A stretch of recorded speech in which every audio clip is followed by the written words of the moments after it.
Hello, friends and explorers chasing ancient secrets in the depths of the rainforest. We are diving into the world of Mayan mythology, woven with blood, corn, and complex calendars.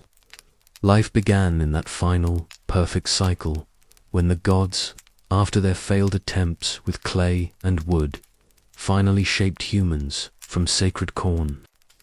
Today, we will examine the 12 terrifying lords of the underworld, Xibalba and the hero twins, who play a deadly ball game with them.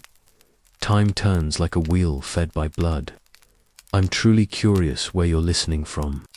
Before the mountains rose or the rivers flowed, before the vibrant green of the jungle canopy spread across the land, there was an expanse of still water beneath the sky.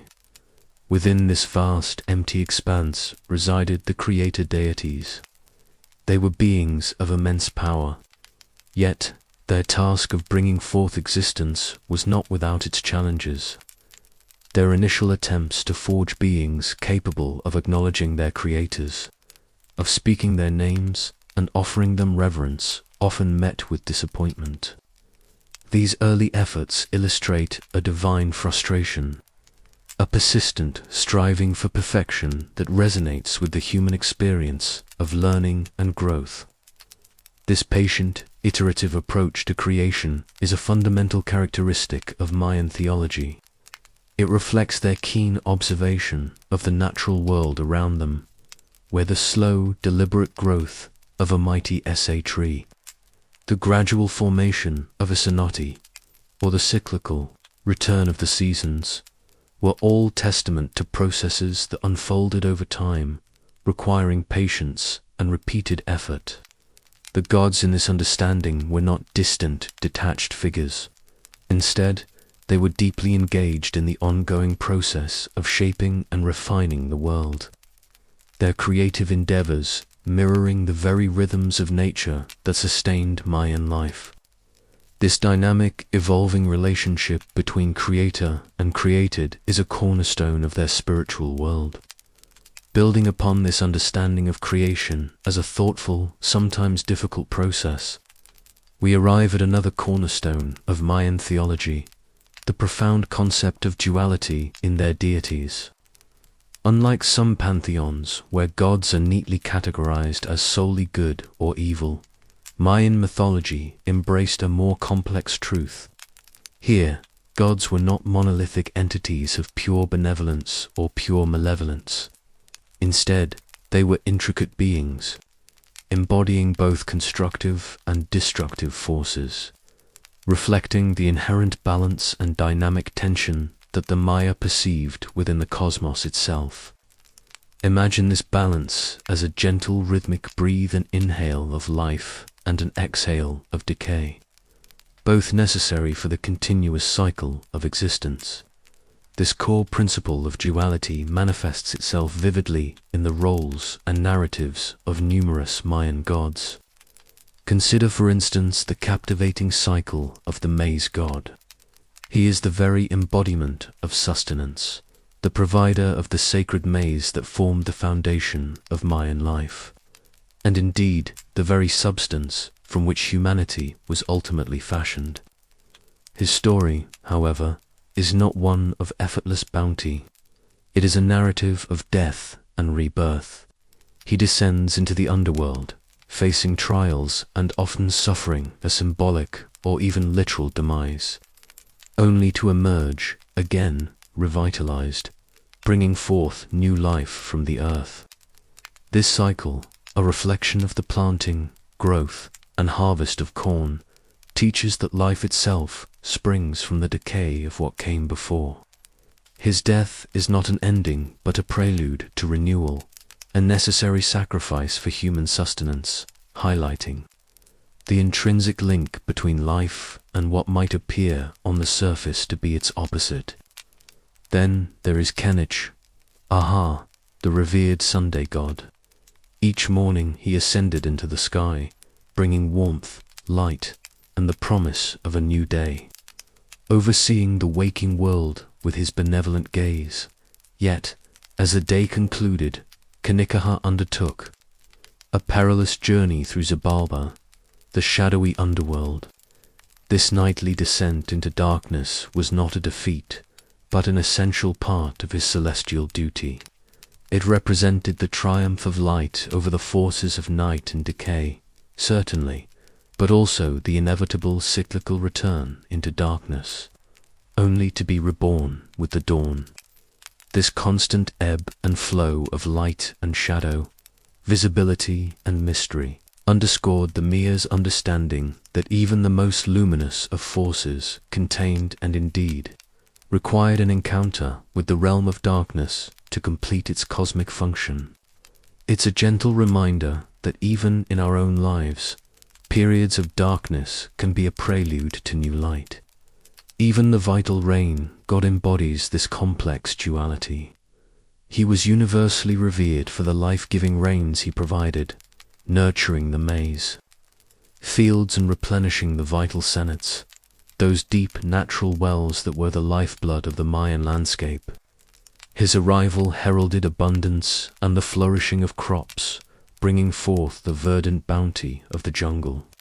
Yet Chak also possessed the power to unleash destructive storms, torrential downpours that could flood fields, and lightning bolts that could strike with terrifying force. These seemingly contradictory aspects were not seen as capriciousness, but as different facets of the same powerful entity essential for maintaining the equilibrium of the world. Just as gentle rain nurtures, a cleansing storm can clear and prepare the earth for future growth. The Maya, observing the intricate rhythms of their natural world, saw this balance everywhere. The fertile soil emerged from the decay of leaves and fallen trees. The intense heat of the sun, while providing life, could also scorch the land if not tempered by rain. The lushness of the jungle contained both breathtaking beauty and hidden dangers. This profound observation reinforced their theological understanding. Creation and destruction were not opposing forces locked in eternal conflict, but rather two interconnected necessary phases of a single continuous cosmic process. This delicate interplay, this constant dance between growth and decay, light and shadow, was fundamental to their very existence, shaping their rituals, their worldview, and their profound reverence for the natural world. To truly understand the intricate tapestry of Mayan creation and the nuanced duality of their gods, we must turn our attention to one of the most profound and illuminating texts from the ancient Americas, the Popol Vuh. This sacred book, often referred to as the Book of the People or the Council Book, is the primary creation epic of the Kishma, a highland Mayan people. It is not merely a collection of stories, but a foundational document, a spiritual and historical cornerstone for understanding their worldview, their origins, and their relationship with the divine. Imagine a whispered saga passed down through generations, finally inscribed, preserving the very essence of their cosmic understanding, gently unfolding before your inner eye. The Popol Vuh begins in a profound state of primordial stillness. Before the dawn, before the first rustle of wind stirred the leaves, before the first bird sang its morning song, there was only the sky and the sea. The earth was not yet formed. There was no sound, no movement, no light, only the calm expanse of the waters beneath the quietude of the heavens. In this tranquil void resided the heart of the sky, the great creator gods, Tepu and Kukumats, the sovereign plume serpent. These were the thinkers, the planners, the profound beings who conversed in the darkness and silence, contemplating the creation of the world. Their desire was to bring forth the earth, the mountains, the valleys, and living beings who could speak, who could name them, and who could offer them praise and sustenance. Their initial efforts to create such beings, however, were not immediately successful. With a great word, the earth rose from the primeval waters. The mountains emerged and the trees took root. but the world remained largely silent, uninhabited by creatures capable of true worship. Their first attempt at crafting sentient life resulted in the creation of animals. They fashioned the deer and the birds, the pumas and the jaguars, granting them their respective habitats and forms.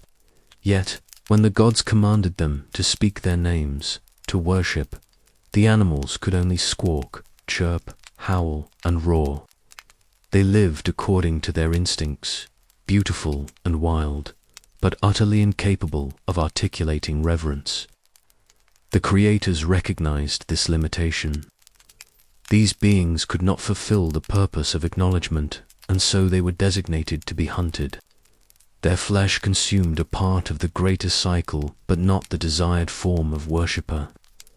Undeterred, the divine creators then embarked on a second attempt. They gathered damp earth and mud molding figures, shaping them in their own image. There was a gentle determination in their efforts, a patient striving. These mud figures were indeed given form, but they were soft, pliable, without cohesion. They quickly dissolved when wet, could not hold their shape, and could not turn their heads to look upon their creators. They were formless and lifeless, in their spiritual essence, incapable of speech or understanding. Their attempt, though well-intentioned, ended in failure.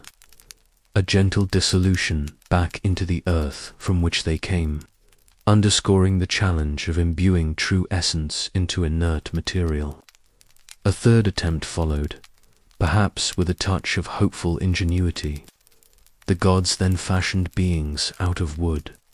These wooden figures were a significant improvement. They were sturdy, they could move, they could reproduce, and they populated the face of the earth. For a time, it seemed as though the creators had finally succeeded. Yet, a deeper flaw soon became apparent. These wooden people lacked souls, they lacked minds, and crucially, they lacked gratitude. They moved stiffly, spoke without true understanding, and had no memory of their creators.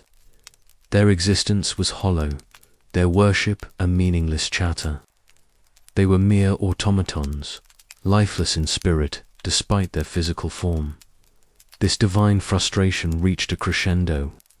The wooden people, in their soulless existence, brought forth no true praise, no real connection, and so the gods decided upon their destruction. A great flood descended upon the earth, a cleansing deluge that washed away the wooden figures. Their faces were crushed, their bodies broken. The animals, once their companions, turned against them. Even their grinding stones and cooking pots rose up in rebellion, attacking them. For these wooden beings had been devoid of true reverence, even for the tools that sustained them. Those who survived the deluge were said to have become the monkeys that swing through the jungle canopy. A gentle, quiet echo of that failed creation, forever reminding the Maya of the importance of gratitude and spirit. With each attempt, a lesson was learned, a refinement sought. The journey of creation was one of perseverance, leading eventually to the profound and significant act of fashioning humanity from the most sacred substance of all maize. This final creation would represent the culmination of their efforts of being capable of true understanding, true speech, and true worship, bringing the cosmic narrative full circle from the deep cosmic reflections of the Popol Vuh and the iterative processes of creation. We now gently shift our focus to the principal deities themselves, the vibrant personalities who populated the Mayan pantheon and shaped the daily lives and spiritual understanding of their people. These are not merely distant figures, but beings whose narratives and characteristics offer profound insights into the Mayan worldview, their values, and their relationship with the natural and supernatural realms. Imagine, if you will, a series of ancient portraits, each one revealing a facet of divine power and purpose. At the very pinnacle of this pantheon stands, often revered as the supreme creator deity and the Sky Lord. He is considered the oldest and most fundamental of the Mayan gods, often depicted as an ancient wise man, sometimes with the features of a jaguar, particularly his teeth or claws, symbolizing ancient wisdom, royal power, and a deep connection to the earth and its secrets. Itzamna is intrinsically linked with the sky, the very vault above, and is associated with writing, knowledge, and even healing. His essence permeates the very air that ancient Maya breathed, a subtle yet pervasive presence. Itzamna's role in the initial structuring of the cosmos was pivotal. It was he, along with the other creator deities, who brought order out of primordial chaos, establishing the foundational aspects of civilization. He is credited with naming the world, giving form and identity to the mountains, rivers, and the very expanse of the land. More intimately, he is often seen as the inventor of writing, the intricate hieroglyphic script that allowed the Maya to record their history, their astronomical observations, and their sacred texts. He is also linked to the development of the sophisticated Mayan calendar system, a marvel of ancient mathematics and astronomy that governed their lives. These associations highlight his benevolent aspects, portraying him as a giver of invaluable gifts to humanity, guiding them towards knowledge and structured living. His wisdom was a gentle light, illuminating the path for humankind. Next we encounter Kukulkan, the awe-inspiring feathered serpent god. His image is perhaps one of the most iconic, a majestic fusion of bird representing the heavens, flight and spiritual transcendence, and serpent symbolizing the earth, water, and regeneration. This powerful symbolic representation embodies the sacred balance between the sky and the earth, the ethereal and the tangible, making him a truly multifaceted deity. Kukulkan is not limited to a single domain. He is revered as a god of wind, his breath bringing forth storms and cleansing rains, but also as a bringer of calm. He is a patron of merchants, overseeing the flow of trade and prosperity, and perhaps most importantly, a civilizing force. Legends surrounding Kukulkan speak of his profound teachings to humanity. He is believed to have brought knowledge of agriculture, instructing the Maya on the cultivation of maize and other vital crops, thereby enabling their societal development. He imparted wisdom concerning the arts, architecture, and the establishment of just laws, laying the very groundwork for an ordered and flourishing society. His presence was one of gentle guidance, fostering growth and refinement. There is a lingering mystery surrounding the prophecy of his eventual departure from the world and the anticipation of his return. This prophecy resonated deeply with the Maya, particularly at sites like Chichen Itza, where the shadow of the serpent descends the pyramid during the equinoxes, a silent, majestic testament to his enduring power and the cyclical nature of time. This belief in a returning deity added a layer of profound expectation and reverence to their understanding of time and divine intervention, a slow, patient waiting for a cosmic reawakening. Continuing our exploration of the principal Mayan gods, we turn our attention to Chak, the rain god, whose importance to an agrarian society dependent on maize cultivation simply cannot be overstated. In the arid landscapes of the Yucatan, or in regions where water sources were often scarce and unpredictable, rain was not merely a convenience. It was the very breath of life, the promise of sustenance, and the difference between abundance and devastating famine. Chak was therefore an omnipresent force in the Mayan consciousness. His presence eagerly awaited, his potential wrath deeply feared. Chak is instantly recognizable by his distinct appearance. Most notably, his long, pendulous nose, sometimes curled upwards, resembling the trunk of an elephant or the snout of a tape, animals associated with water. He is often depicted carrying an axe or a lightning bolt, potent symbols of his power to unleash both life-giving rain and destructive storms. His imagery is pervasive in Mayan art and architecture, carved into temple walls, depicted in codices, and honored in ritualistic offerings. His viz, though sometimes fearsome, was ultimately seen as benevolent, as his power was essential for the continuation of life. The dual nature of Chak's power perfectly exemplifies the Mayan concept of divine duality we discussed earlier. He embodies the life-giving essence of rain, the gentle drizzle that nourishes the sprouting maize, the steady downpour that replenishes the vital those natural sinkholes that provided fresh water in the limestone landscape of the Yucatan. Farmers would watch the skies, their lives intertwined with the patterns of the clouds, their hopes rising with the promise of his arrival. The very survival of their communities rested upon his benevolent intervention. Yet Chak also commanded the destructive force of lightning and hurricanes. These were not seen as random acts of malice, but as another aspect of his immense power, a necessary balance within the cosmic order. A hurricane, while devastating, could also cleanse the landscape, preparing it for new growth, a dramatic testament to the raw power of nature. Rituals and offerings to Cha were therefore a constant and crucial part of Mayan life, made not just to appease him and avert his destructive wrath, but to ensure bountiful harvests and the very continuation of their existence. Imagine the quiet ceremonies in the fields, the prayers whispered to the skies, the burning of copal incense, all aimed at fostering a harmonious relationship with this powerful, essential deity, a gentle plea for life to flourish.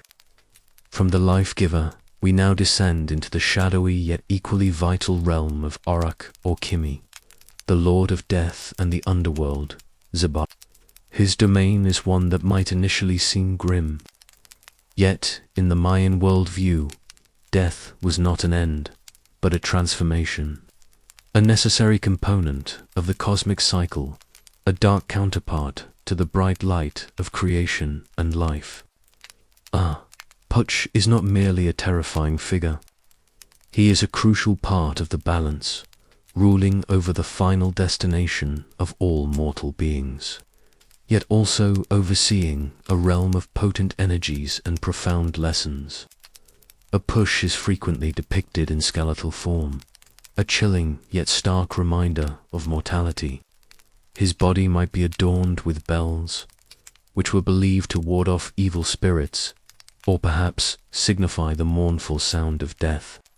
He often features owl or bat characteristics, creatures of the night and darkness, further associating him with the underworld. His presence, while foreboding, was also understood as an integral part of existence, embodying the natural decay that precedes new life, the very decomposition that enriches the soil. The concept of Zabala, the underworld as ruled by Arash, is far removed from the notion of a simple hell as understood in some other traditions. While it was certainly a realm of trials and often perilous journeys, it was also a place of transformation, a necessary passage for souls and a significant part of the Mayan cosmic cycle. It was a dark mirror to the world above, where deceased individuals, particularly rulers and heroes, might face challenges that would ultimately lead to their spiritual rebirth or integration into the celestial realm. Zabala was a place of profound significance, a subterranean world where the forces of night and decay held sway, yet where new understandings and powerful transformations could also occur. A quiet reminder that even in darkness there can be purpose and an eventual path to renewal. Having explored the individual profiles of prominent Mayan deities, we now arrive at perhaps the most compelling and beloved narrative within the Popol Vuh, the epic journey of the hero twins, Hunu and Spolank. Their story is a powerful testament to resilience, cunning, and ultimate triumph. A narrative that not only entertains, but also encapsulates profound Mayan philosophical concepts. It's a story that unfolds like a slow, deliberate dream filled with trials and transformations, holding lessons for all who listen.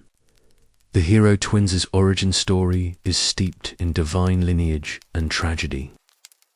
Their father, Hung Hunahpu, and their uncle, Vukub Hunahpu, both ball players of renown, were tricked and ultimately sacrificed by the lords of Zabala, the sinister rulers of the underworld.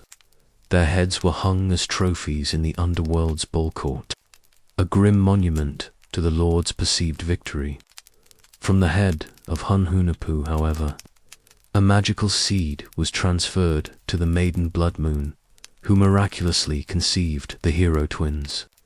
This miraculous birth, defying the very power of death, sets the stage for a narrative of redemption and cosmic rebalancing. As the twins grew, they inherited their father's love for the ball game, a sacred and ritualistic sport that held deep cosmic significance for the Maya, their prowess at the game. However, drew the attention and eye of the lords of Jabala, who, recognizing the echo of their former victims, summoned Hunahpu and Exporling to the underworld. This descent into Zabala was not a willing journey, but a fated one, a perilous quest to avenge their father's death and to challenge the very dominion of the lords of death. Imagine the twins, young yet determined, stepping into the darkness of the underworld, ready to face the unknown. Zabala, as we've touched upon, was a realm of trials, a series of houses designed to test and trap visitors. The hero twins, however, were unlike their predecessors. They possessed not only immense bravery, but also extraordinary cunning, intelligence, and magical abilities, gifts that would prove essential in outwitting the arrogant and deceptive lords of the underworld. Their journey through Zabala becomes a series of masterful escapades, each one a lesson in cleverness over brute force. One of their most famous trials occurred in the House of Knives, where razor-sharp blades moved of their own accord, threatening to slice the twins to pieces. But the twins, with their quick wits, persuaded the knives to cease their movements, appealing to their nature as instruments rather than living beings. Then came the House of Bats, a terrifying cavern filled with thousands of screeching, bloodthirsty bats. Here Hunahpu, with a touch of youthful overconfidence, dared to peek out from his blowgun, only to have his head severed by Camiots, the death bat. This seemed like a definitive victory for the lords of Zilba, yet Exporlunk, demonstrating immense loyalty and resourcefulness, was not defeated. He enlisted the aid of a rabbit who mimicked Hunahpu's head, while Eberlank secretly retrieved the true head from the ball court and magically reattached it. This act of resurrection, mirroring the maze god's own cycle, showcased the twins' power over death itself. There were other trials. The House of Jaguars, where they pacified the hungry beasts by feeding them bones. The House of Fire, where they survived the scorching heat. And the House of Cold, where they endured the chilling temperatures. In each instance, their ingenuity and spiritual power allowed them to navigate dangers that had consumed others. Their ultimate victory over the lords of the underworld was sealed through a final act of self-sacrifice and trickery. The twins allowed themselves to be burned on a pie, their bones ground to dust and cast into the river.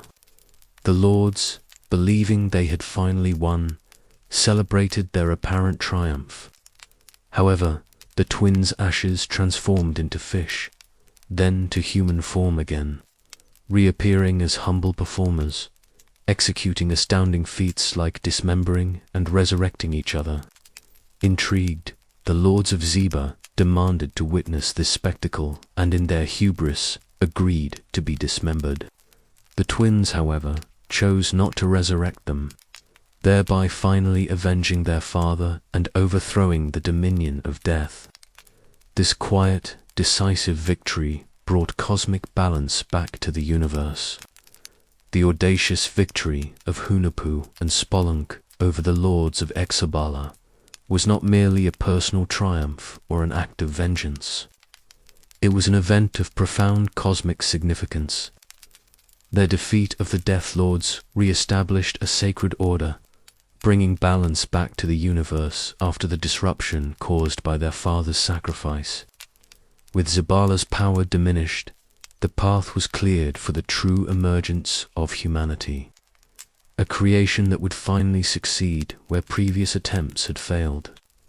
Having triumphed over darkness, the hero twins ascended not as mere mortals, but as celestial bodies, taking their rightful place in the heaven.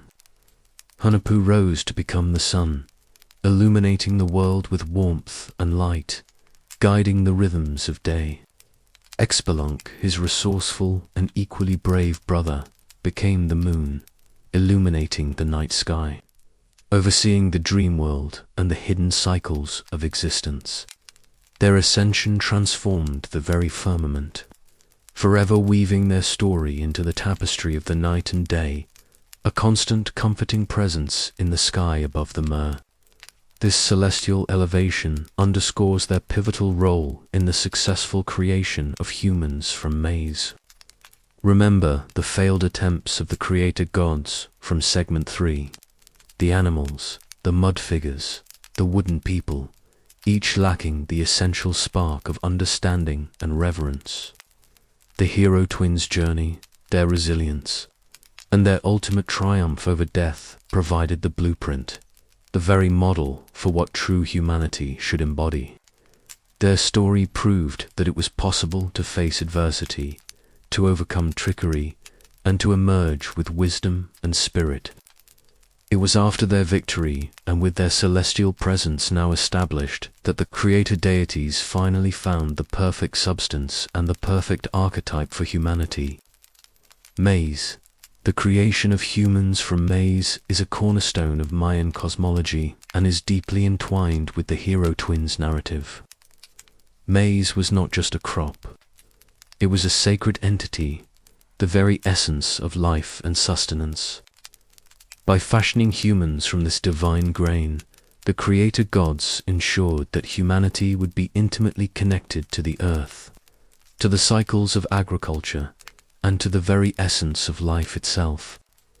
Unlike the wooden people who were soulless, the maize people were imbued with a living spirit, with understanding, with gratitude, and with the capacity for true worship. They could speak, they could remember, and they could offer genuine praise to their creators. The hero twins' journey through Jabala and their subsequent celestial transformation had, in essence, perfected the conditions for such beings to thrive, providing a lineage of cosmic resilience and a profound connection between the divine and the human. It's a quiet, profound miracle, the transformation of simple grain into complex life. As we gently reflect on these narratives, we can begin to deepen our exploration of the symbolic meanings embedded within these ancient tales. The myths of the Mayan gods and heroes are far more than fanciful stories. They are intricate allegories, rich tapestries woven with profound philosophical and practical lessons. One of the most pervasive themes, as we've observed, is the importance of balance, the duality of the gods, their benevolent and destructive aspects, the cycles of life and death, light and darkness, all speak to a fundamental understanding that equilibrium is essential for the cosmos to function. This balance was not a static state, but a dynamic interplay, constantly shifting, constantly requiring awareness and respect. Another powerful lesson is that of resilience in the face of adversity. The hero twins' unwavering determination through the trials of Zaba, their ability to outwit cunning foes, and their ultimate triumph serves as a timeless testament to the human spirit's capacity to endure and overcome. This narrative would have offered a comforting sense of purpose and hope to the ancient Maya, reminding them that even in the darkest of times, ingenuity and courage could lead to rebirth and renewal. It is a quiet echo of perseverance, whispering through the ages. Furthermore, these myths reinforce a deep reverence for nature and the interconnectedness of all life and death. The May's God's cycle of death and rebirth, Chak's dual nature as giver and taker of rain, and the very creation of humanity from May's all highlight the profound dependency of the Maya on the natural world and their understanding that humans were not separate from nature but an intrinsic part of its intricate web. Death was not an ending, but a transformation, a return to the earth that fed new life. Ultimately, these ancient narratives provide invaluable insights into universal human experiences and philosophical questions that continue to resonate today. They speak to the human quest for understanding our origins, our purpose, and our place in the grand design of the universe. They touch upon themes of sacrifice, family, destiny, and the delicate dance between chaos and order. By quietly immersing ourselves in these stories, we draw subtle parallels to our contemporary understanding, recognizing that beneath the surface of different cultures and times, the fundamental questions of existence remain, inviting us to reflect and find a quiet comfort in the echoes of ancient wisdom. Having explored the grand cosmic narratives and the profound lessons woven into the fabric of Mayan mythology, we now gently descend from the celestial heights and the mythical underworlds to the very earth beneath our feet, to the daily rhythms of life for the common Mayan. Imagine yourself not as a priest or a king, but as a simple farmer, a maize cultivator whose existence was intimately bound to the soil, the sun, and the unpredictable benevolence of the gods. This was a life of quiet endurance, defined by the constant interplay between human effort and the immense, often indifferent power of nature. For the vast majority of the Mayan population, life revolved around agriculture, primarily the cultivation of maize, beans, and squashed the trinity of sustenance that formed the bedrock of their diet and their very civilization. The day began early with the first light filtering through the dense jungle canopy. The air would still be cool and heavy with dew, carrying the damp scent of earth and lush vegetation. A Mayan farmer's life was one of persistent labor, a continuous struggle to coax sustenance from the land. The process of preparing fields was arduous. Imagine the patient, rhythmic swing of an axe, clearing small plots of dense jungle vegetation, carefully burning the felled trees to enrich the soil with ash, a practice known as slash and burn. This was not a quick task, but a painstaking one, demanding strength, patience, and an intimate knowledge of the land cycles. Once cleared, the fields known as millpasses had to be planted. With a simple digging stick, small holes would be made, and the precious maize kernels carefully placed within. A quiet act of faith in the promise of the earth. But the planting was only the beginning. The young shoots were vulnerable, constantly threatened by encroaching weeds, hungry pests, and the ever-present uncertainty of the weather.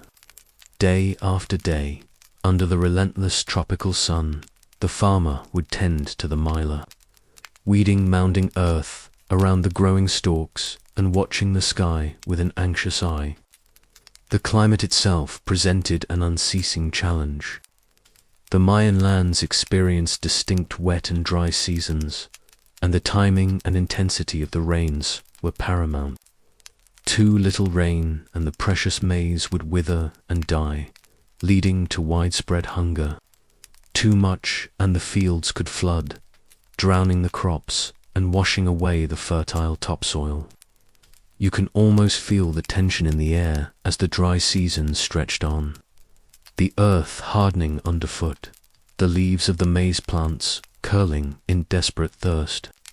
Or conversely, the dread that would settle upon the community when the skies opened for days on end, threatening to turn the carefully tended fields into watery graves. This constant vulnerability to the elements meant that the divine powers were not abstract concepts discussed only by priests in grand temples.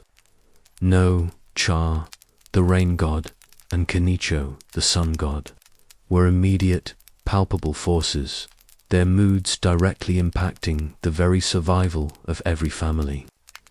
The daily diet of a common Mayan was simple but nutritious, centered around the life-giving maize. After a long day in the fields, the family would gather. Women would spend hours grinding maize kernels on a metate, a stone grinding slab to produce the mass dough, the basis for their staple tortillas or tamales. The rhythmic sound of the grinding stone, a steady thud, thud thud, would have been a comforting, constant presence in the Mayan village, signifying the preparation of the evening meal.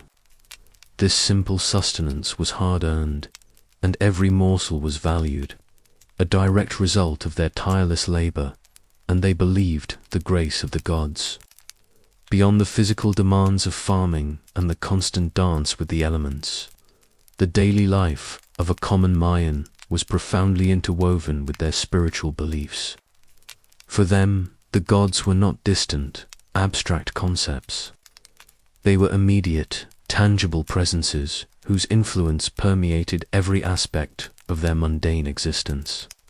Life was a continuous dialogue with the divine, a constant series of rituals and offerings integrated into the very fabric of their days, driven by both necessity and a deep, quiet reverence, and at times by a very real fear of divine wrath.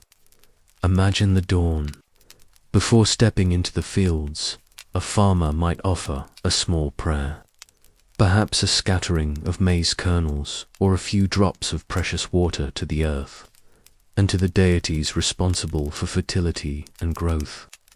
These were not grand ceremonies, but personal, intimate gestures, whispered hopes for a bountiful harvest. As the sun rose higher, its warmth on their skin would be a reminder of Kinajaral's presence, the life-giving energy that ripened their crops. Every gust of wind, every cloud formation, every rustle in the leaves carried a potential message from the unseen world interpreted through the lens of ancient wisdom. The rhythms of agricultural life dictated a cycle of specific rituals. At the time of planting, elaborate ceremonies might be performed by village elders or local shamans, seeking the blessing of the maize god for a strong yield. During the crucial growing season, as the plants matured, offerings might be left at natural altars. Perhaps a small ceramic vessel filled with incense or a carefully arranged bundle of flowers placed at the base of a sacred SA tree, its mighty roots delving deep into the earth, its branches reaching for the heavens. These were quiet acts of appeasement, gentle pleas to ensure the gods' continued favor, to ward off blight or drought, or to protect the fragile young plants from pests. But the fear of divine wrath was a powerful motivator. If the rains failed, if pests ravaged the crops, or if disease swept through the village, it was often interpreted as a sign of divine displeasure, a consequence of neglected rituals or an unacknowledged transgression. In such times, desperation could lead to more significant offerings, perhaps even the quiet, somber act of ritual bloodletting, drawing a small amount of their own blood from the tongue. the earlobe, or even the penisto offer as a precious sacrifice. A life force returned to the gods to maintain the cosmic balance. This was not a casual act, but one steeped in profound spiritual meaning. A deeply personal plea for reconnection and forgiveness, born of a genuine fear for the survival of their community. The home itself was a sacred space. Simple houses, often constructed from timber and thatch, were not just dwellings, but reflections of the cosmos. The central hearth, where the maize was cooked and warmth provided, was a spiritual focal point. Ancestor veneration was also deeply ingrained in daily life. Family shrines, often simple and humble, would contain offerings to deceased relatives, ensuring their continued benevolent influence and guidance from the spirit world. Every birth, every marriage, every death was accompanied by its own set of rituals, weaving the spiritual into the mundane fabric of their days. Even beyond the immediate household and farm, the community itself was bound by shared spiritual practices. Local feasts and celebrations, often tied to agricultural cycles or astronomical events, reinforced collective identity and communal reverence for the gods. The board game, as we've seen through the Hero Twins story, was not just a sport, but a sacred ritual, reenacting cosmic battles and cycles of life and death watched by the entire community.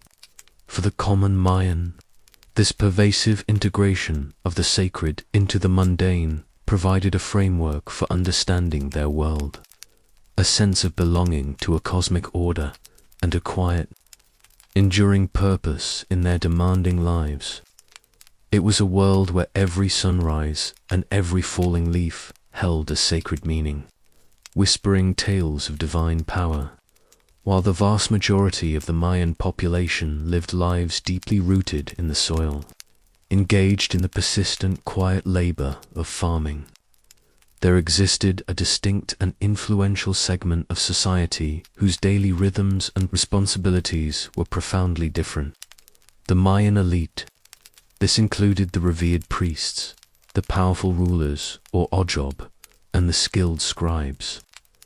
Their existence was a deliberate contrast to that of the common farmer, marked by elaborate rituals, luxurious living, and a profound sacred responsibility as intermediaries between the human and divine realms. Imagine stepping from the sun-drenched milpa into the cool, shadowed halls of a temple, a world of intricate carvings and hushed reverence. The lives of Mayan priests and rulers were meticulously structured not by the exigencies of planting and harvesting, but by the complex demands of ceremonial duties, astronomical observations, and political governance, all deeply intertwined with their spiritual authority. Their day too might begin early, but it would involve preparations for intricate rituals rather than fieldwork. Priests in particular dedicated their lives to understanding the cosmic order, interpreting omens, divining the future, and performing the sacred rites necessary to maintain the delicate balance between the human world and the powerful forces of the deities. Their days would be filled with study of glyphs, astronomical charts, and the arcane knowledge passed down through generations. These elite figures were not merely temporal leaders. They were seen as living embodiment of divine power, often tracing their lineage directly back to the gods themselves or to mythical ancestors. This divine connection conferred immense authority and legitimized their rule. Their presence in public ceremonies was designed to awe and inspire, reinforcing their status as vital conduits to the supernatural. Their every action, from the donning of their elaborate attire to the precise movements of a ritual dance, was imbued with profound symbolic meaning, carefully orchestrated to reinforce their sacred role. Their attire alone speaks volumes about their elevated status and connection to the divine. Far from the simple loincloths and practical garments of the common people, Mayan rulers and high priests donned spectacularly ornate regalia. Imagine feathered headdresses, some towering several feet high, crafted from the iridescent plumage of Quetzal birds, their green and blue feathers shimmering in the tropical light. These feathers were not merely decorative.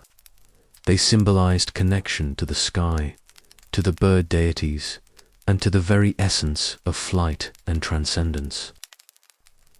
Jade, a stone of immense spiritual significance and value to the Maya, would be incorporated into their jeweler, flares, necklaces, pectorals, and wristlets. Its cool, smooth surface reflecting the light with a subtle glow. Shells polished to a pearly sheen might be intricately woven into their garments or worn as ornaments, signifying a connection to water and the underworld. These elaborate costumes were not worn for comfort, but for ceremony. They transformed the wearer, making them visually distinct, almost otherworldly, suitable for engaging with deities. When a ruler stood atop a pyramid during a public ritual, adorned in such splendor, they became a living representation of cosmic power, a visible link between the heavens and the earth. The weight of the feathers, the cool press of jade against the skin, the rustle of their elaborate garments soul. These sensory details contributed to an experience designed to be profoundly transformative, both for the elite wearer and for the Eric populace witnessing the spectacle. The preparation for such public displays of power and piety would have been extensive, involving attendants, artists, and scribes.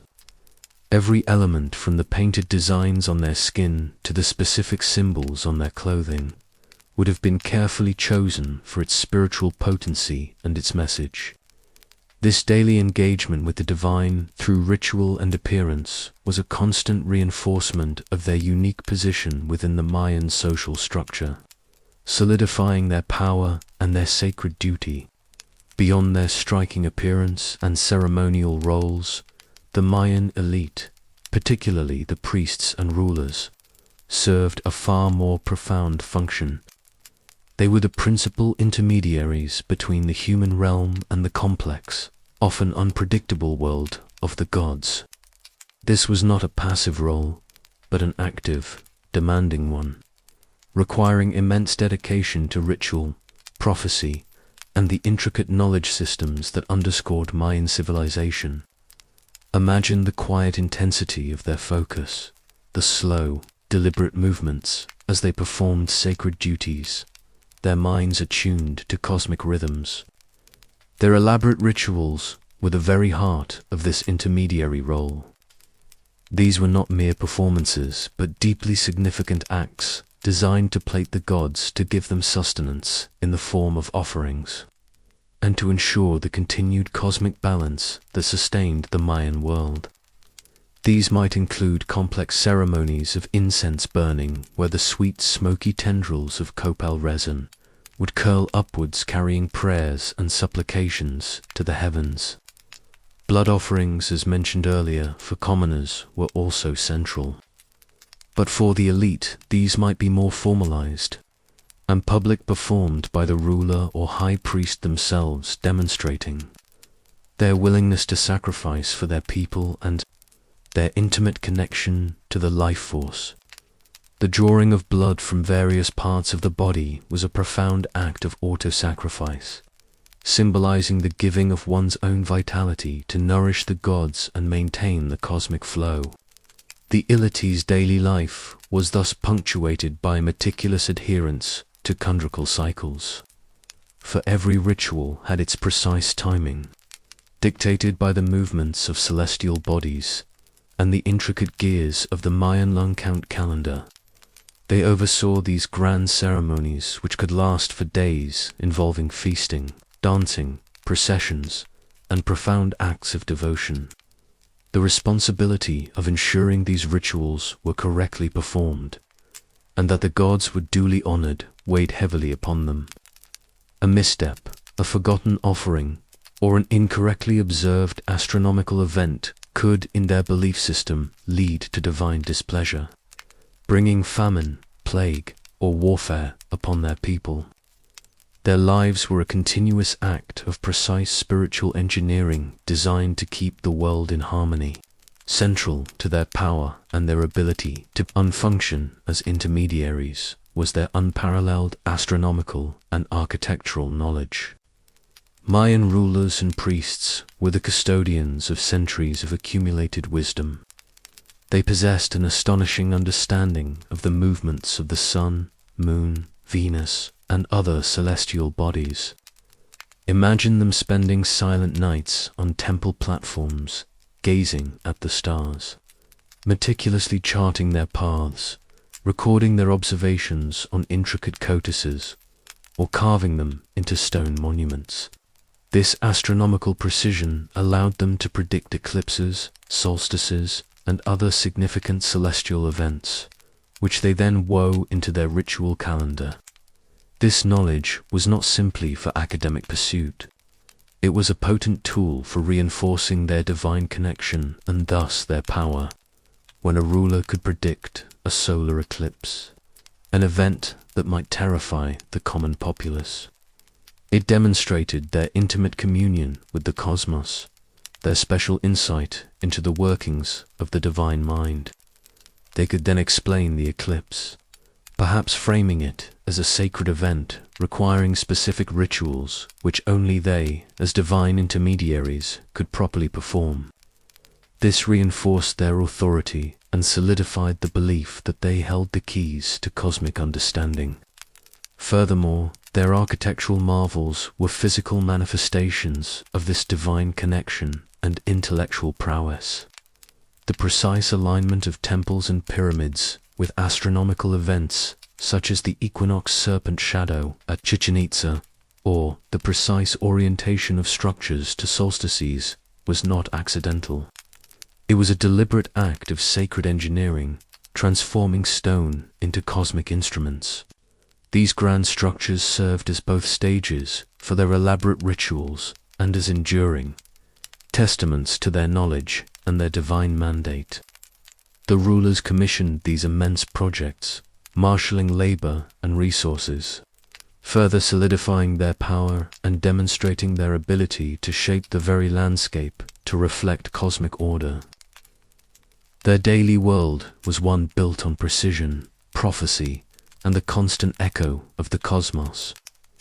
The luxurious attire and the grand ceremonial duties were but outward manifestations of a deeper, more profound contrast in the daily life of the Mayan elite compared to that of the commoner. While the farmer was intimately connected to the earth through labor, the elites were connected through knowledge, privilege, and the strategic distribution of resources. Their lives were not just about survival. They were about maintaining a complex socio-political and spiritual order, often through means inaccessible to the vast majority of the population. Imagine the subtle distinctions, the quiet, unspoken advantages that shaped their every interaction. Access to food, for instance, was fundamentally different. While commoners relied directly on their own milers and the unpredictable benevolence of rain, the elite commanded tribute from the surrounding agricultural communities. This meant a more varied and secured diet, including not just the staples of maize and beans, but also exotic fruits, finely prepared meats, and even shockily a revered beverage consumed in ceremonial contexts, a bitter, invigorating drink reserved for those of high status. Their meals were not simple sustenance, but often elaborate affairs, reflecting their wealth and the diversity of resources at their disposal. Imagine the rich aroma of copal incense, mingling with the scent of roasted fowl and spiced chocolate within the elite compounds, a stark contrast to the humble smoky aroma of corn tortillas from the commoner's hearth.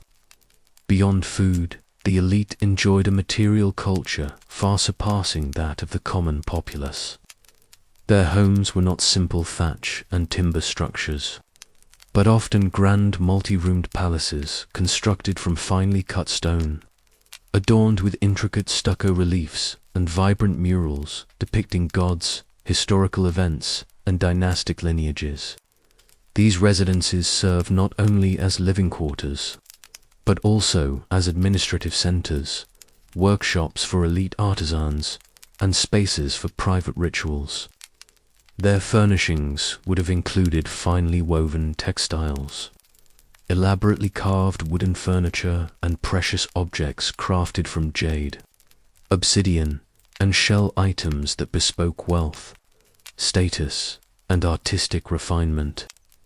Even their sleeping arrangements would have been more comfortable, perhaps elevated platforms with softer mats, offering a greater sense of ease after days filled with weighty responsibilities. Education was another defining factor. While basic agricultural knowledge and practical skills were passed down through families for commoners, the elite received a specialized, rigorous education. Young nobles would be trained from an early age in subjects deemed vital for governance and spiritual leadership: hieroglyphic writing, calendry, astronomy, mathematics, history, and theology. Scribes, a highly specialized and respected subset of the elite, devoted their lives to mastering the complex writing system, painstakingly recording historical events, genealogical lines, and sacred knowledge in codices made from bark paper. Imagine the quiet intensity of a scribe at work, meticulously painting glyphs onto a long strip of folded bark, preserving centuries of accumulated wisdom for future generations. This intellectual labor was their equivalent of the farmer's physical labor, equally demanding, equally vital to the functioning of their society. Their health and longevity also saw subtle differences.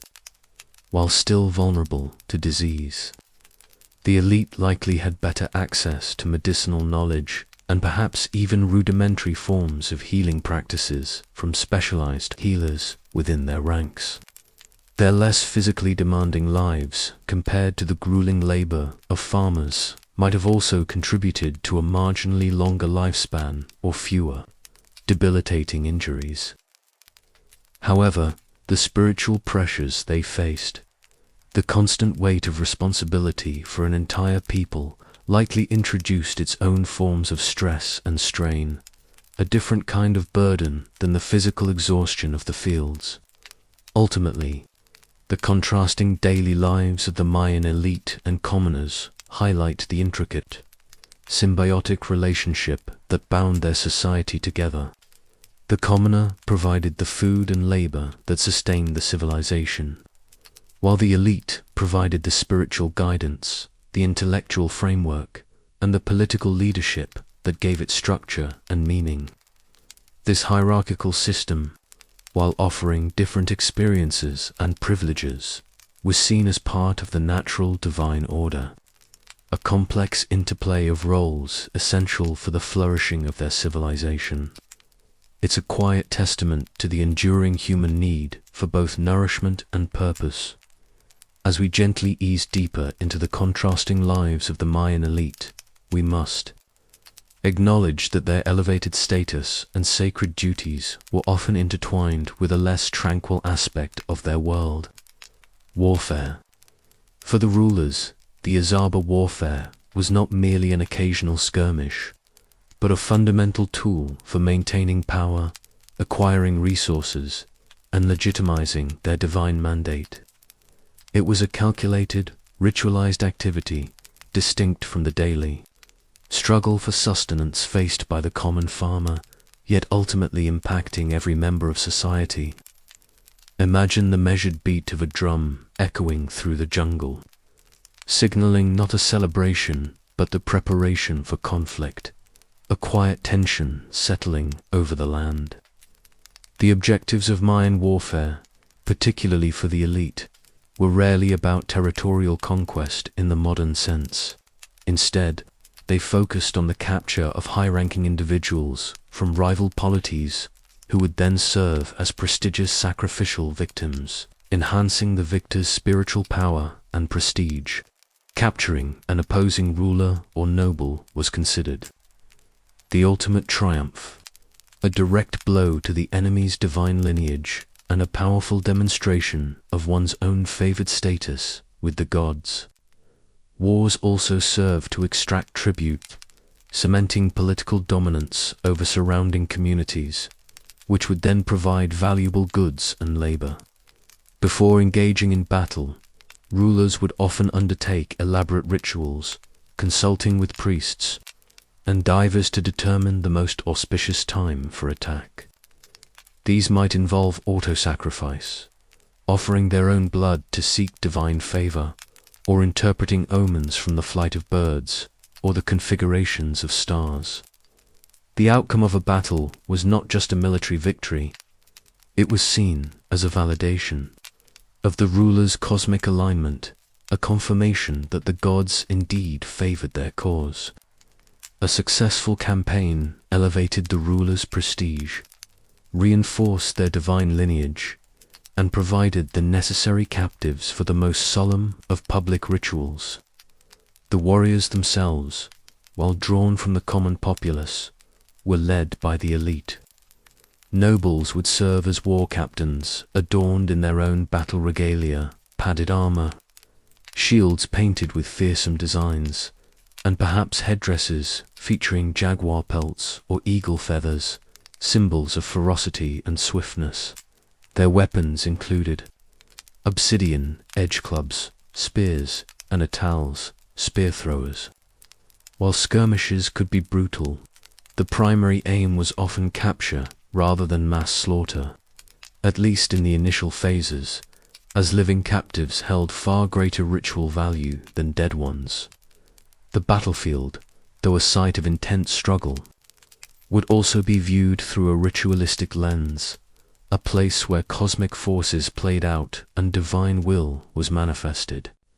Upon returning from a successful campaign, the victorious ruler would lead a triumphant procession back to the city. Captives, often stripped of their finery and bound, would be paraded through the streets, a public display of the ruler's power and divine favor. This was a moment of immense political and spiritual significance, reinforcing the hierarchy and the absolute authority of the Ajur. The fate of these captives, particularly those of high rank, was often predetermined. They would be held sometimes for months or even years before being offered as the ultimate sacrifice during grand public ceremonies. This process from capture to sacrifice was meticulously planned and executed, a central pillar in the complex interplay of power, politics, and piety that defined elite Mayan life. The quiet aftermath of battle, the slow procession of captives, the anticipation of ritual were part of the intricate tapestry of their world. The quiet procession of captured nobles led through the city streets after a successful campaign ultimately culminated in the most profound and public expression of elite power and spiritual duty. Ritual sacrifice. These were not acts of arbitrary cruelty, but deeply symbolic. Meticulously orchestrated ceremonies believed to be absolutely vital for the very survival and prosperity of the Mayan world. For the Mayan elite, particularly the Aya and high priests, overseeing or performing these sacrifices was their paramount responsibility, a direct fulfillment of their role as intermediaries between humanity and the gods. Imagine the hushed reverence, the communal anticipation as the moment approached, the air thick with the scent of copal incense and the weight of sacred expectation. These public sacrifices, often performed atop the soaring pyramids of their ceremonial centers, were grand spectacles designed to inspire awe and reinforce the divine authority of the ruler. The elevated platforms brought the elite closer to the heavens, placing them visually between the human realm and the celestial deities they sought to appease. The entire populace would gather in the plazas below, witnessing these solemn acts, their lives intimately connected to the success of these rituals. The very act of taking a precious life, especially that of a high-ranking captive, was believed to feed the gods, to give them strength, and to ensure the continuation of the cosmic cycles, the rising of the sun, the coming of the rain, the abundance of the maize. The ruler, adorned in their most splendid ritual attire, would often be the central figure, performing the sacrifice or directing the priests who carried it out. The methods varied, but the intention was always the same: to offer a living, vibrant essence to the divine. This could involve heart extraction, where the beating heart was removed and offered to the sun, or decapitation, particularly symbolic in light of the hero twins narrative, where the severing of heads played a crucial role in the underworld. While the physical act was undoubtedly grim, the focus for the Maya was on the sacred transfer of life force, the ultimate offering to maintain the delicate balance of the cosmos. Our modern sensibilities might recoil, but for them it was an act of profound spiritual necessity, a direct participation in the cycle of creation and dissolution. The symbolism behind these acts was multi-layered. By sacrificing a captive, especially a captured king, the victorious ruler not only honored the gods, but also symbolically consumed the essence and power of the defeated polity. It was a tangible expression of political dominance, a public declaration that their gods were stronger, their lineage more favored. The lifeblood that flowed from the sacrifice was seen as precious sustenance for the deities, invigorating them and ensuring their continued benevolent attention towards the sacrificing polity. In this way, the act of sacrifice was directly linked to the fertility of the land, the health of the community, and the ongoing prosperity of the state. It was a quiet yet powerful transaction between the mortal and the divine. The aftermath of these grand ceremonies further underscored the deity's power and responsibility. The bodies of the sacrificed might be interred in temple platforms, their remains becoming a foundational element of the sacred architecture itself, spiritually integrating the sacrifice into the very fabric of the city. The bones, sometimes carved or adorned, might become venerated relics, further blurring the lines between life and death, reinforcing the cyclical nature of existence. These events, though infrequent, would have left an indelible impression on the collective memory of the populace, reinforcing the gravity of the deity's duties and the profound spiritual underpinnings of their society. The silence after such a ceremony would have been heavy, filled with a mix of awe, relief, and the quiet understanding of their place within the grand, sometimes demanding cosmic order. Beyond the grand public spectacles of sacrifice and the rigid structure of ceremonial life, the Mayan deity's existence was also defined by a deep engagement with the artistic and intellectual pursuits that flourished under their patronage. Unlike the practical crafts of the commoner, elite artistic endeavors were not merely aesthetic. They were intrinsically linked to spiritual expression, dynastic legitimation, and the perpetuation of their unique worldview. Imagine the quiet dedication in a scribe's workshop, the rhythmic tap of a chisel against stone, or the patient brushstrokes of a painter, all contributing to a legacy of intricate beauty and profound meaning. The patronage of the arts was a significant aspect of an Ajuur's reign. Rulers commissioned magnificent architectural project pyramids, temples, palaces, and bull courts, which were not just buildings but colossal works of art and spiritual monuments. These structures were adorned with elaborate stucco reliefs, intricate stone carvings, and vibrant murals, all telling stories of divine lineage, military victories, and cosmic events. The detailed facades of temples at sites like Palenque or Yaxchilan, for instance, are vivid chronicles depicting rulers in ritualistic poses, interacting with deities or performing acts of self-sacrifice. Each carved glyph, each sculpted figure was a carefully crafted statement designed to communicate power, piety, and the sacred connection of the ruler to the divine. Sculptors, masons, and painters, often members of a specialized class supported by the elite, dedicated their lives to creating these enduring works. Their workshops would have been vibrant centers of artistic activity, filled with the sounds of tools and the subtle sense of lime plaster and natural pigments. The work was painstaking and required immense skill and patience, often carried out under the direct supervision of the ruler or high priest, ensuring the precise theological and political message was conveyed. The creation of a single stela, a carved stone monument detailing a ruler's achievements, could take months or even years, a testament to the investment of time and resources by the elite. Furthermore, the scribal tradition, which we briefly touched upon, was a hallmark of elite intellectual life.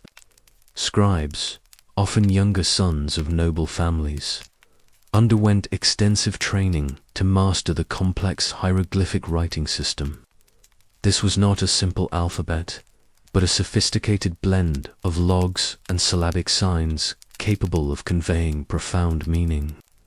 Their daily work involved painstakingly painting books, codicizers on prepared bark paper, recording astronomical observations, kendrical calculations, historical events, and sacred texts such as the Imagine the quiet intensity of their focus, the delicate touch of their brushes as they meticulously rendered each intricate glyph, preserving knowledge that was considered sacred and vital for the continuity of their civilization. These codices were not for public consumption. They were private, sacred texts, accessed and interpreted by the elite. They represented a profound accumulation of knowledge and a powerful tool for maintaining control over information and religious doctrine. The ability to read, write, and interpret these texts conferred immense prestige and authority upon the elite, reinforcing their role as the custodians of wisdom and the interpreters of the divine will. The destruction of many of these codices by the Spanish conquistadors centuries later represents an immeasurable loss of Mayan intellectual heritage, underscoring their preciousness. In essence, the patronage of art and the mastery of knowledge were integral to the elite's daily existence, weaving together their political, religious, and social roles. These pursuits were not diversions, but fundamental responsibilities, tools through which they legitimized their power, communicated with the divine, and left an enduring legacy. The quiet hum of artistic creation, the rustle of bark paper, the solemn conversations about celestial movements, these were the sensory backdrop to the lives of the Mayan elite, a testament to their complex world of power, beauty, and profound spiritual engagement within the privileged walls of their palaces and the hushed sanctity of their private courtyards. The Mayan elite engaged in their own unique forms of spiritual practice, distinct from the grand public ceremonies and the daily prayers of the commoner. Their access to ancient knowledge, particularly concerning the intricate conjugal systems, imbued their personal lives with a profound awareness of time, cyclical nature, and the subtle currents of prophecy. Imagine the quiet moments of introspection, the thoughtful gaze at a carved calendar stone, seeking not just a date, but a deeper understanding of destiny. For the Ajawab and high priests, personal spiritual discipline was paramount. This might involve periods of meditation, often undertaken in secluded chambers within their palaces or in specially designated ritual buildings. Here, surrounded by the cool stone and the subtle scent of lingering incense. They would contemplate the cosmic order, seeking communion with their patron deities or ancestral spirits. Auto-sacrifice, while sometimes a public spectacle, was also a private, deeply personal act for the elite. A ruler might in quiet solitude perform bloodletting to prepare for an important decision to purify themselves or to strengthen their spiritual connection to the forces that govern the universe. The flow of a few drops of their own blood offered in silent reverence was a powerful, intimate prayer, a physical manifestation of their commitment to their divine responsibilities. Their sophisticated understanding of time profoundly influenced their daily existence. Unlike our linear perception of time, the Maya viewed it as a series of interconnected cycles, each carrying its own specific energies and destinies. The elite, through their mastery of the long continent calendar round, could not only track the past with astonishing precision, but also discern auspicious and inauspicious days for various undertakings. Imagine a ruler on a quiet morning consulting with his scribes about the specific energies of the day before, embarking on a diplomatic mission, deciding on a marriage alliance, or even choosing the optimal time to send warriors into battle. Every significant decision was weighed against the intricate tapestry of kendrical prophecy, adding a layer of cosmic destiny to their every action.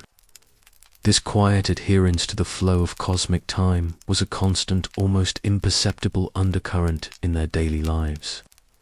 This knowledge, however, came with immense burdens. The weight of leadership for the Mayan elite was not merely political or economic. It was profoundly spiritual. They were responsible for maintaining cosmic harmony, for ensuring the sun rose each day, for the arrival of the life-giving rains, and for the overall prosperity and protection of their entire populace. A famine, an epidemic, or a military defeat was not just a natural disaster or a tactical failure. It was often interpreted as a sign of divine displeasure, a reflection of the ruler's own spiritual failings or a breach in the cosmic contract. This immense pressure meant that their lives were lived under a constant quiet scrutiny, not just from their subjects, but from the very heavens. Even their leisure and entertainment reflected their elevated status and the intellectual rigor of their world. While commoners might enjoy simple storytelling or communal dances, the elite might engage in more complex forms of entertainment. The ball game, for instance, could be played by the elite themselves, not just as a ceremonial reenactment, but as a demonstration of prowess and a means of fostering camaraderie or rivalry among nobles. Feasts, while outwardly expressions of wealth and hospitality, also served as important opportunities for political networking, for exchanging gifts, and for reinforcing social hierarchies. However, this privileged existence was not without its own unique pressures and internal rivalries. The stakes were incredibly high for the elite. A decline in power, a lost battle, or a perceived spiritual misstep could lead to devastating consequences, including dynastic overthrow or even ritual sacrifice. The constant competition between city-states for resources and prestige meant that internal politics within ruling families could be fraught with tension. Ambitious factions vying for influence. The air within palace walls, though perhaps perfumed with incense, might also carry the subtle scent of ambition and political maneuvering, a quiet undercurrent beneath the surface of grand ceremony. Their daily lives were a delicate balance of inherited privilege and constant vigilance, a continuous performance of power and piety. As we gently ease deeper into the contrasting lives of the Mayan elite, we must acknowledge that their elevated status and sacred duties were often intertwined with a less tranquil aspect of their world: warfare. For the rulers, The aha warfare was not merely an occasional skirmish, but a fundamental tool for maintaining power, acquiring resources, and legitimizing their divine mandate. It was a calculated, ritualized activity distinct from the daily struggle for sustenance faced by the common farmer, yet ultimately impacting every member of society. Imagine the measured beat of a drum echoing through the jungle, signaling not a celebration but the preparation for conflict, a quiet tension settling over the land. The objectives of Mayan warfare, particularly for the elite, were rarely about territorial conquest in the modern sense. Instead, they focused on the capture of high-ranking individuals from rival polities who would then serve as prestigious sacrificial victims, enhancing the victor's spiritual power and prestige. Capturing an opposing ruler or noble was considered the ultimate triumph, a direct blow to the enemy's divine lineage and a powerful demonstration of one's own favored status with the gods. Wars also served to extract tribute, cementing political dominance over surrounding communities, which would then provide valuable goods and labor. Before engaging in battle, rulers would often undertake elaborate rituals, consulting with priests and divers to determine the most auspicious time for attack. These might involve auto-sacrifice, offering their own blood to seek divine favor, or interpreting omens from the flight of birds or the configurations of stars. The outcome of a battle was not just a military victory.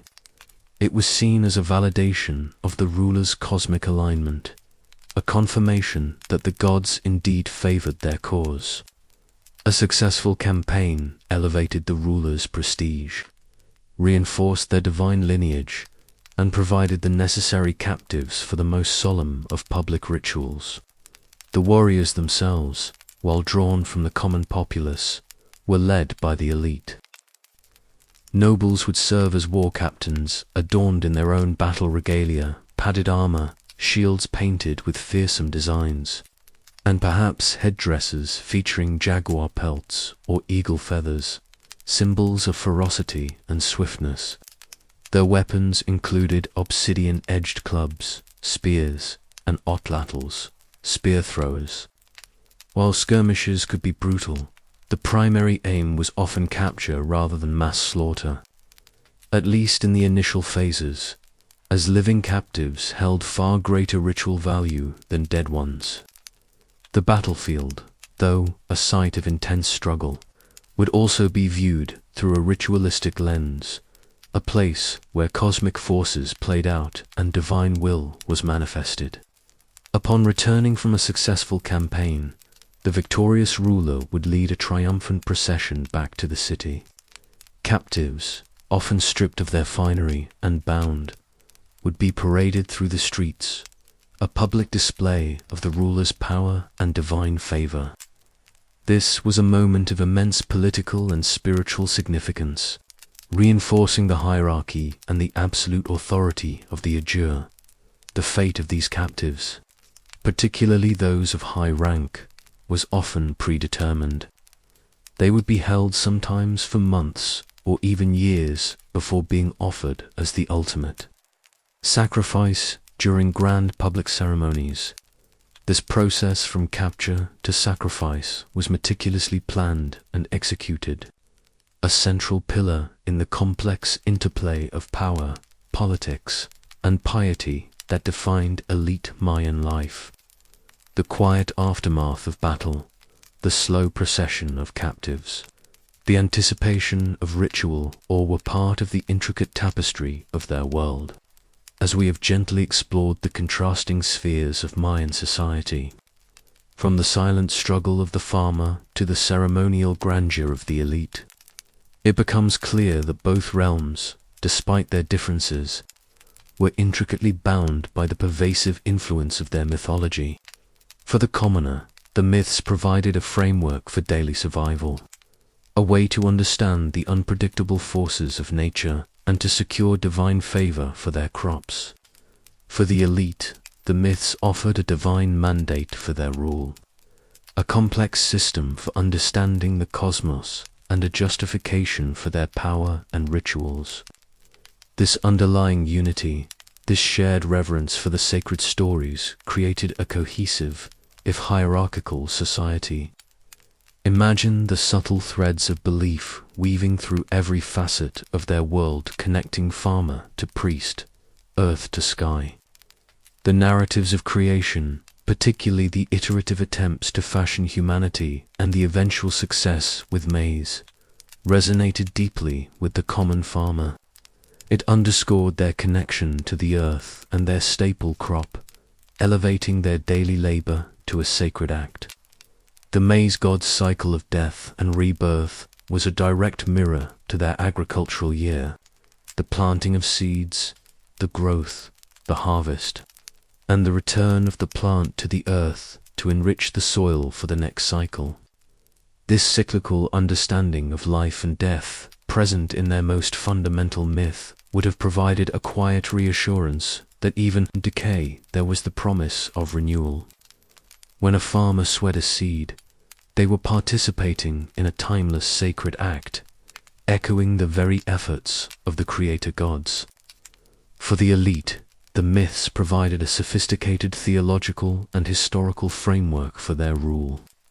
The story of the hero twins, for instance, offered a powerful archetype of leadership, cunning, resilient, and ultimately triumphant over the forces of chaos and death.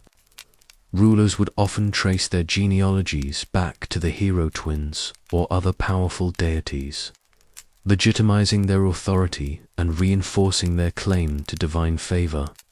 Their grand public rituals, including the capture and sacrifice of enemies, were not merely political acts, but profound reenactments of mythical battles, believed to sustain the cosmic order and ensure the continued prosperity of their city-state. The very design of their cities, with pyramids soaring towards the heavens, was a physical manifestation of their cosmological understanding, a quiet ambition to bring the divine order down to earth. The interplay between these two segments of society, mediated by mythology, was constant. The farmer provided the agricultural surplus that sustained the elite, allowing them the time and resources to pursue their intellectual and ritualistic duties. In return, the elite, through their sacred knowledge and their ability to communicate with the divine, were believed to ensure the cosmic harmony that protected the commoner's crops and way of life. It was a reciprocal relationship deeply embedded in a shared spiritual understanding. The constant fear of divine wrath, for example, would have prompted both commoners and elite to perform appropriate rituals, uniting them in their collective quest for well-being. Even in moments of crisis, the myths provided comfort and explanation. A devastating drought, an unexpected illness, or a military defeat might be interpreted through the lens of divine displeasure, prompting both communal and elite-led rituals of appeasement. The Mayan understanding of duality of gods embodying both benevolent and destructive forces allowed them to reconcile the good and bad fortunes of life within a coherent cosmic framework. There was always a reason, always a deeper meaning within the flow of divine will. This quiet acceptance, this search for meaning in every challenge, was a defining characteristic of their worldview. As we conclude our specific exploration of the elite and commoner lives, it is the overarching presence of Mayan mythology that stands out as the unifying force. It provided meaning to the struggle, purpose to the power, and a profound connection to the vast, complex universe. This understanding allowed them to navigate their demanding lives with a quiet sense of order, finding comfort in the timeless stories that explained their very existence. As we gently transition from the structured segments of our historical exploration, allow your mind to slowly drift from the intricate details of Mayan life and myth The purpose of this journey through ancient times has been not to stimulate, but to soothe, to provide a tapestry of information, rich enough to occupy a waking mind, yet gentle enough to allow it to wander, to loosen its grip on the day's concerns, and to surrender to the quietude of the past. Imagine the last echoes of the ancient world fading, replaced by a soft, enveloping stillness. The stories of the Mayan gods, with their dual natures of creation and destruction, their cycles of death and rebirth, and their profound connection to the natural world, are not merely tales from a bygone era. They are reflections of universal human experiences whispered across centuries. The struggle of the creator gods to find the perfect form for humanity.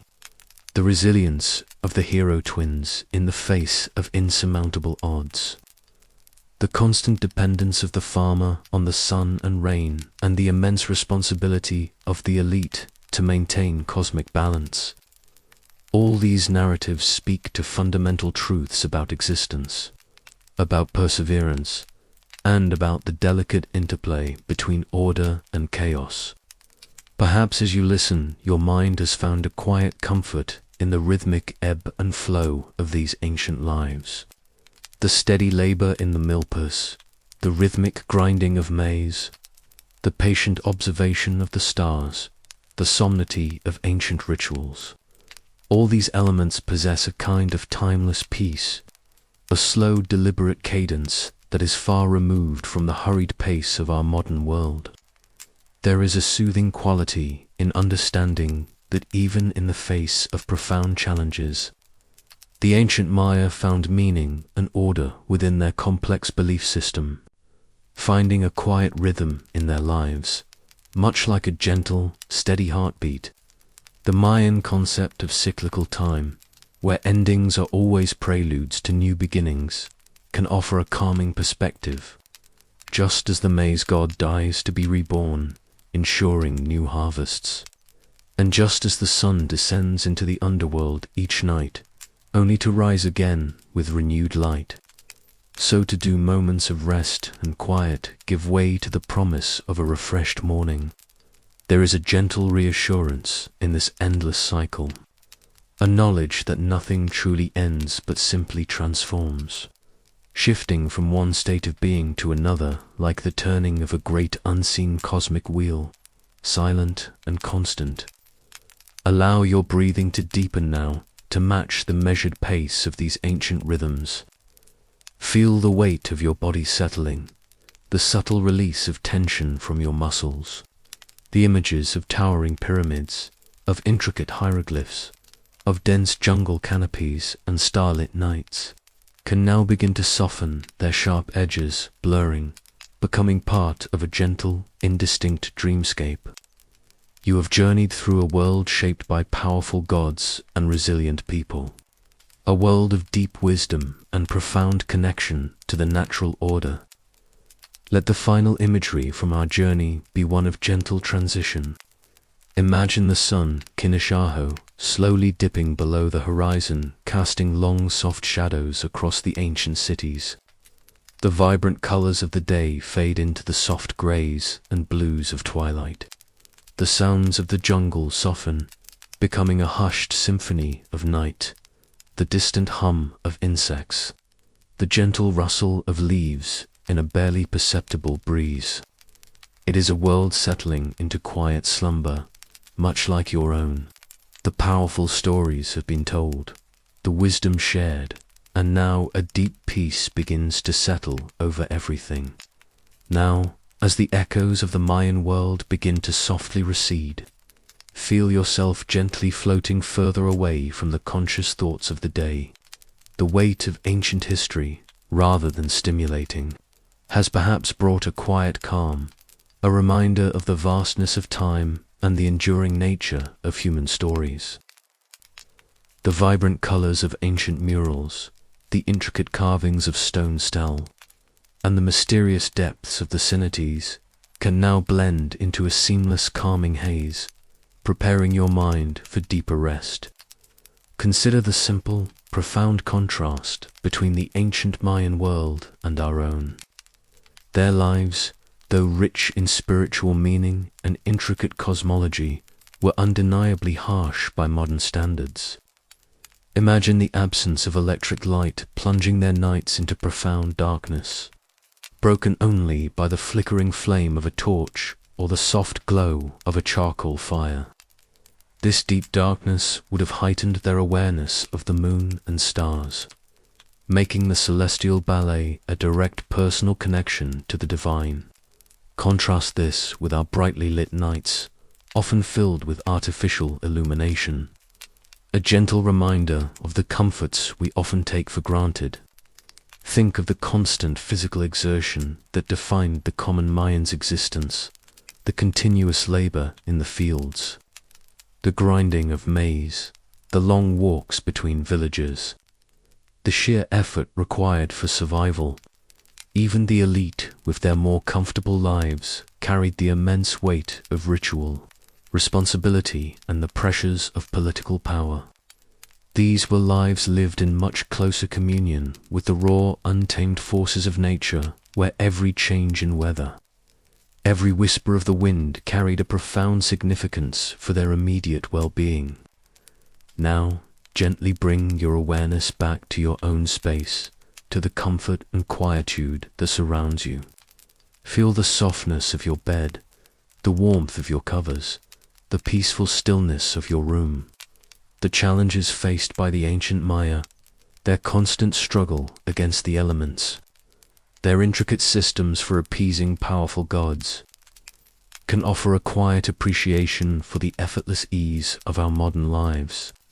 The mere act of turning a switch for light or drawing water from a tap represents a profound liberation from the daily anxieties that shaped their world. The deep understanding the Maya held for the interconnectedness of all things, their belief that the life of the maize, the journey of the sun, and the very existence of humanity were all part of a single continuous cycle can be a soothing thought. It suggests a world where everything has its place, where even endings are just moments of transformation leading to new beginnings. This cyclical view can help quiet any restless thoughts about tomorrow, reminding you that just as day follows night, rest naturally follows effort.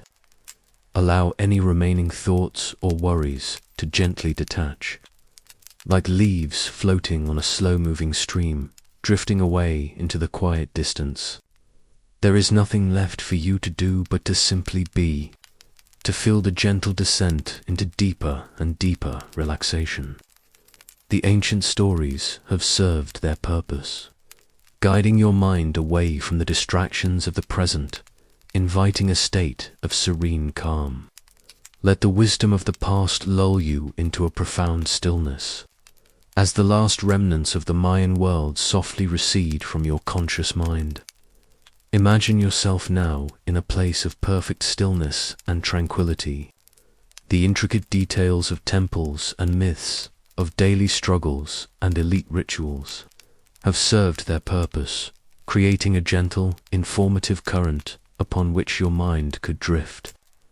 Now allow that current to slow, to become almost imperceptible as you settle into a profound state of rest.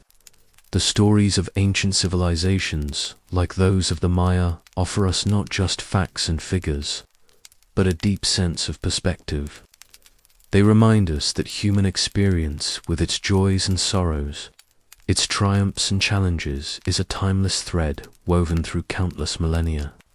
The anxieties and hopes of the ancient farmer, the solemn responsibilities of the priest-king, were in their essence echoes of the very same concerns that touch our own lives. The need for sustenance, the search for meaning, the desire for order in an often unpredictable world. Yet, as you reflect on their challenges, you can feel an even deeper appreciation for the quiet comfort and security that surrounds you in this present moment. Let your breathing become even slower, even deeper, a gentle wave washing over you, carrying away any lingering tension. Feel the subtle rise and fall of your chest, a natural rhythm that requires no effort, only peaceful observation. Each exhale is an opportunity to release, to let go of any remaining thoughts that cling to the edges of your awareness.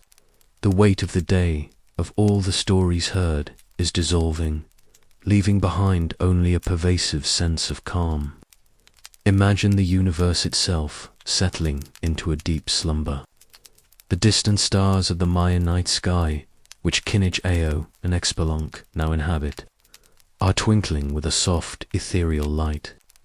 They are silent witnesses to the passage of time, to the rise and fall of civilizations, to the enduring human quest for understanding. And so our journey through the pyramids of Mayan mythology and the sages who observed the sky has come to an end. Thanks to the sanctity of Egypt and the blood debt owed to the gods, my life has gained meaning. We learned that for the Maya, every day was a victory over the lords of darkness. Kukulkan's wisdom and the trials of Xibalba guide our lives toward a universal balance. This mythology perfectly combines the movements of the stars and the cycles of fate. After learning these secrets, don't forget to subscribe to our next adventure. Good night.